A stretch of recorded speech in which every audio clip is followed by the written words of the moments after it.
Hello friends, GK गुरु जी अड्डा पे आप सभी का हार्दिक स्वागत है। दो क्लासेस आप लोगों ने देख लिया है और आज ज्योग्राफी की तीसरी क्लास आपके लिए लेकर के आए हैं। कंप्लीट ज्योग्राफी का सेशन चल रहा है, आप लोग लगातार जुड़े रहिए और पढ़ते रहिए। आज हम लोग ग्लोब का अध्ययन करने वाले हैं। जो ग्लोब टॉपिक है ये एक इम्पॉर्टेंट टॉपिक की कैटेगरी में आता है और इस टॉपिक को हम लोग बहुत अच्छे तरीके से पढ़ेंगे। ठीक है, ग्लोब का इमेज आप सभी को दिख रहा है। ये क्या है? मॉडल है।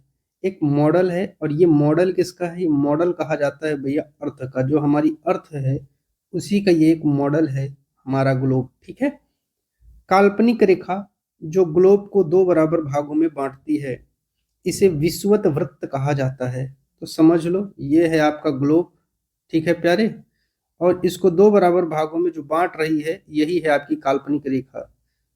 इसको थोड़ा सा मैं ऐसे कर देता हूँ, ये यही है आपकी इमेजिनरी लाइन, यही है काल्पनिक रेखा। ठीक है, पृथ्वी के उत्तरी भाग में स्थित आधे भाग को उत्तरी गोलार्ध या नॉर्दर्न हेमिस्फेयर, इसे क्या बोलते हैं? NH, northern hemisphere.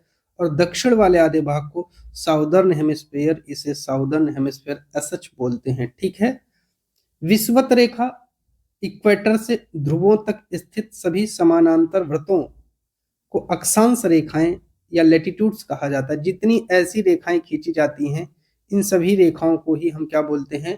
लेटिट्यूड्स बोलते हैं, याद रखिएगा। ठीक है, चलिए, जो ये लेटिट्यूड्स होती हैं इनको अक्षों और डिग्री में मापा जाता है, याद रखिएगा।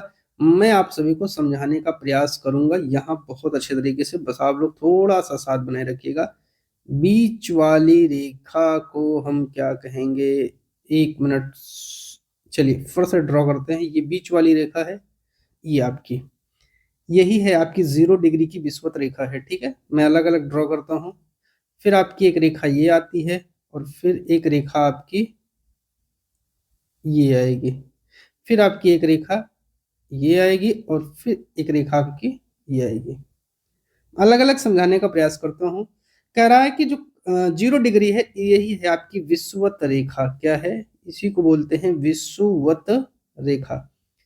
विषुवत रेखा जो है इसके 23.5 डिग्री उत्तर में, जो ये वाली लाइन है 23.5 डिग्री उत्तर में आपकी होती है कर्क रेखा, और 23.5 डिग्री, ये 23.5 डिग्री दक्षिण में होती है आपकी मकर रेखा।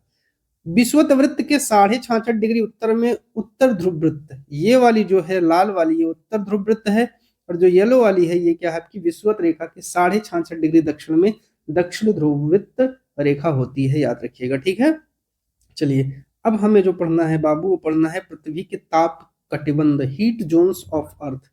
तो इसके लिए हम आपको दिखा देते हैं ये छोटा सा मैप, और अगर आप इस मैप को अच्छे तरीके से समझ लेंगे तो कहीं भी आपको भटकने की जरूरत नहीं पड़ेगी। ठीक है, चलिए बहुत अच्छे तरीके से समझेंगे भैया। ये है आपका सूर्य, एक मिनट बाबू मैं आपको समझाने का प्रयास करता हूँ। ये है आपका सूर्य, और अगर आप सूर्य को समझ गए तो जान लीजिए आप सारी चीजों को समझने वाले हैं।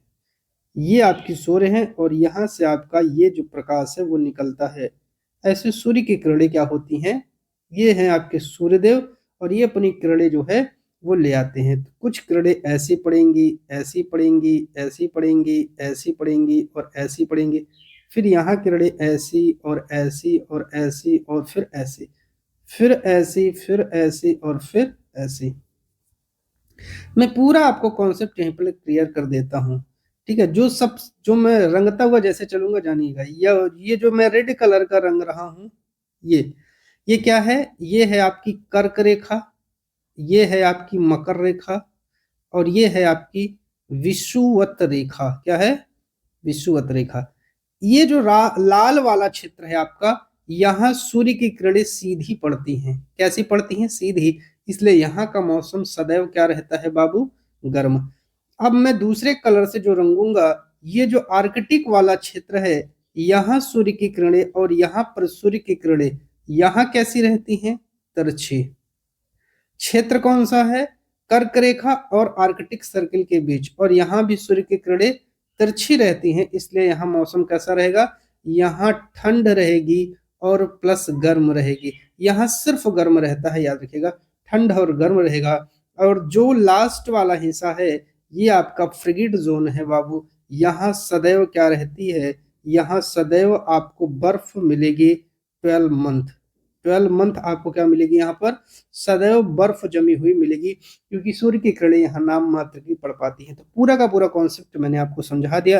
अगर ये कॉन्सेप्ट आपको समझ में आ गया तो हम आगे चलते हैं और टॉपिक को हम लोग अच्छे से डिस्कशन कर लेते हैं। ठीक है, चलिए यहाँ देखिए एक एक चीज को लिखा है, वही कर्क रेखा एवं मकर रेखा के बीच के सभी अक्षांशों पर सूर्य की किरणें वर्ष में एक बार दोपहर में ठीक सर के ऊपर होती है, इसलिए इस क्षेत्र में सबसे अधिक उष्मा प्राप्त होती है। इसे उष्ण कटिबंध टॉर्रिड जोन क्षेत्र कहा जाता है। मैं जल्दी से एक एग्जांपल रफली बनाता हूँ और आपको समझा देता हूँ।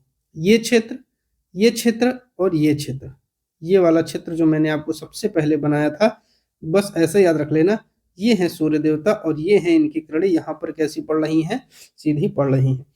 कर्क रेखा तथा मकर रेखा के बाद किसी भी अक्षांश पर दोपहर का सूर्य कभी सीधे सिर के ऊपर नहीं होता, ध्रुवों की तरफ सूर्य की किरणें तिरछी होती हैं। इस प्रकार उत्तरी गोलार्ध में कर्क रेखा एवं उत्तर ध्रुववृत्त, दक्षिणी गोलार्ध में मकर रेखा और दक्षिण ध्रुववृत्त के बीच वाला जो क्षेत्र है वहां मध्यम तापमान रहता है, जिसे शीतोष्ण टेम्परेट जोन कहते हैं। इसका मैं आपको यहाँ पे जल्दी से एक छोटा सा इस वाले का बना के दिखा देता हूँ।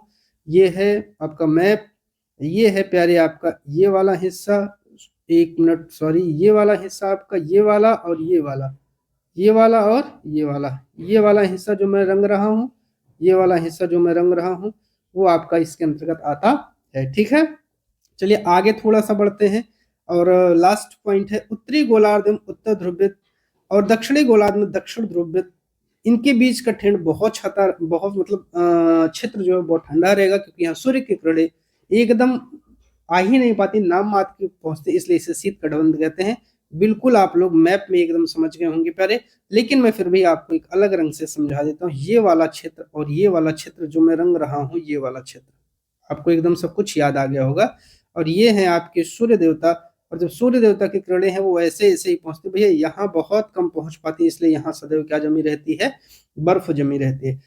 टोंगा द्वीप एवं हिंद महासागर में स्थित मॉरिशस द्वीप एक ही अक्षांश पर 20 डिग्री दक्षिण में स्थित है। क्वेश्चन ये कई बार आया है, रट लेना। ठीक है प्यारे, चलिए बात करेंगे यामोत्तर या ध्रुव वृत्त की क्या होता है।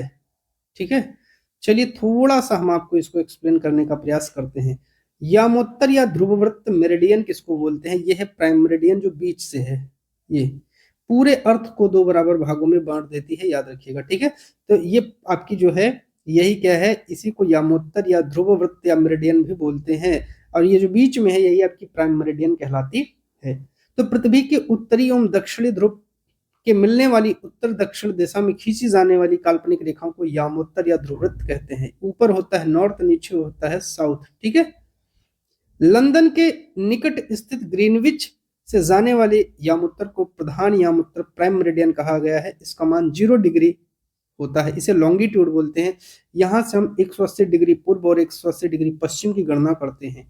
तो यहाँ से आप 180 डिग्री ईस्ट की गणना करेंगे, 180 डिग्री ईस्ट और 180 डिग्री वेस्ट की आप गणना यहाँ से करते हैं। ठीक है, चलिए आगे कह रहा है कि प्रमुख यामोत्तर तथा 180 डिग्री यामोत्तर मिलकर पृथ्वी को दो बराबर समान भागों में बांट देते हैं, पूर्वी गोलार्ध और पश्चिमी गोलार्ध। मैप में समझ लेते हैं खट से, तुरंत आपका डाउट क्लियर हो जाएगा। ये ईस्टर्न हेमिस्फीयर, ये आपका वेस्टर्न हेमिस्फीयर और EH ईस्टर्न हेमिस्फीयर। देशांतर और समय, लॉन्गिट्यूड और टाइम का क्या कनेक्शन है, आइए जान लेते हैं।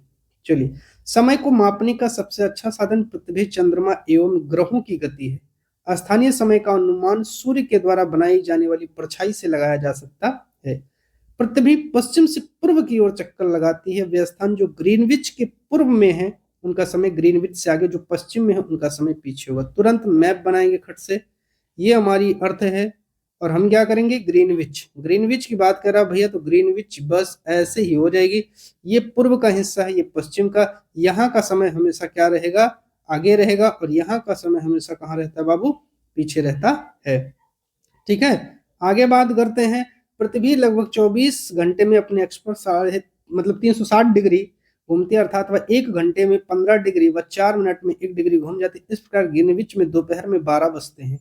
तब ग्रीनविच में 15 डिग्री ईस्ट में समय होगा 15 गुणे 4 60 मिनट, लगभग ग्रीनविच के समय से 1 घंटा आगे, अर्थात वहां दोपहर का 1 बजा होगा। लेकिन ग्रीनविच से 15 डिग्री पश्चिम का समय ग्रीनविच समय से 1 घंटा पीछे होगा, यानी वहां सुबह के 11 बजे होंगे। इस प्रकार जब ग्रीनविच में दोपहर का 12 बजा होगा तो उस समय 180 डिग्री पर मध्य रात्रि होगी। किसी भी स्थान पर जब सूर्य आकाश में अपने उच्चतम बिंदु पर होता है तो दोपहर में उस समय घड़ी में दिन के 12 बजते हैं। इस प्रकार घड़ी के द्वारा दिखाया गया समय उस स्थान का स्थानीय समय कहलाता है।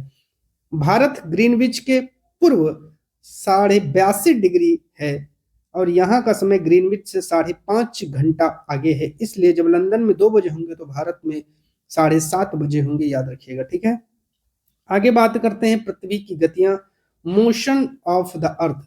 पृथ्वी अपने अक्ष पर घूमती है, इसे घूर्णन कहते हैं। और सूर्य के चारों ओर जब एक निश्चित कक्षा में पृथ्वी घूमती है तो उसे परिभ्रमण कहते हैं। पृथ्वी अक्ष एक काल्पनिक रेखा है जो इसके कक्षीय सतह से 66 डिग्री का कोण बनाती है। वह समतल जो कक्ष के द्वारा बनाया जाता है उसे कक्षीय समतल कहते हैं। ग्लोब पर वह वृत्त जो दिन अथवा रात को विभाजित करता है उसे प्रदीप्त वृत्त कहते हैं, याद रखिएगा। ये क्वेश्चन कई बार पूछा जा सकता है। आगे है पृथ्वी 1 वर्ष 365 दिन और 6 घंटे में सूर्य का चक्कर लगाती है। हम लोग 1 वर्ष 365 दिन का मानते तथा 6 घंटे इसमें जोड़े नहीं जाते हैं। 6 घंटे 4 साल में 24 घंटे हो जाते हैं और 1 दिन में इसको बदल दिया जाता है और ये 1 दिन फरवरी के महीने में जोड़ दिया जाता है, जिस कारण फरवरी के प्रत्येक महीने में चौथे वर्ष के 1 दिन बढ़ जाने के कारण वो महीना 29 दिन का हो जाता है और इसे लीप ईयर्स कह देते हैं। ठीक है, चलिए आगे बात करते हैं। ऋतुओं में परिवर्तन सूर्य के चारों ओर पृथ्वी की स्थिति में परिवर्तन के कारण होता है। 21 जून को उत्तरी गोलार्ध में सूर्य की तरफ झुका होने के कारण सूर्य की किरणें सीधी कर्क रेखा पर पड़ती हैं। इसके परिणाम स्वरूप इन क्षेत्रों में ऊष्मा अधिक प्राप्त होती है। 21 जून को इन क्षेत्रों में सबसे लंबा दिन और सबसे छोटी रातें होती हैं। पृथ्वी की इस अवस्था को उत्तर अयनांत समर सोलिस्टिक कहते हैं। मोस्ट इंपोर्टेंट है। आगे है 22 दिसंबर को दक्षिणी ध्रुववृत्त के सूर्य की ओर झुके होने के कारण मकर रेखा पर सूर्य की किरणें सीधी पड़ती हैं। उत्तरी ध्रुव रेखा के बाद वाले भाग पर लगभग 6 महीने तक लगातार दिन रहता है। दक्षिणी गोलार्ध में लंबे दिन तथा छोटी रातों वाली ग्रीष्म ऋतु होती है। पृथ्वी की इस अवस्था को दक्षिण अयनांत विंटर सोलिस्टिक कहा जाता है। ऑस्ट्रेलिया में ग्रीष्म ऋतु में समर सीजन में क्रिसमस का पर्व मनाया जाता है, याद रखिएगा। ठीक है, चलिए अगला पॉइंट है 21 मार्च व 23 सितंबर को सूर्य की किरणें विषुवत रेखा पर सीधी पड़ते हैं। इस अवस्था में कोई भी जो ध्रुव है सूर्य की ओर नहीं झुका होता, इसलिए पूरी पृथ्वी पर रात और दिन बराबर होते। इसे विषुवत इक्विनॉक्स कहते हैं। ये ध्रुव नहीं ध्रुव है। ठीक है, तो ये टॉपिक आपका क्लियर हो गया है। कल के टॉपिक में हम लोग मानचित्र पढ़ेंगे।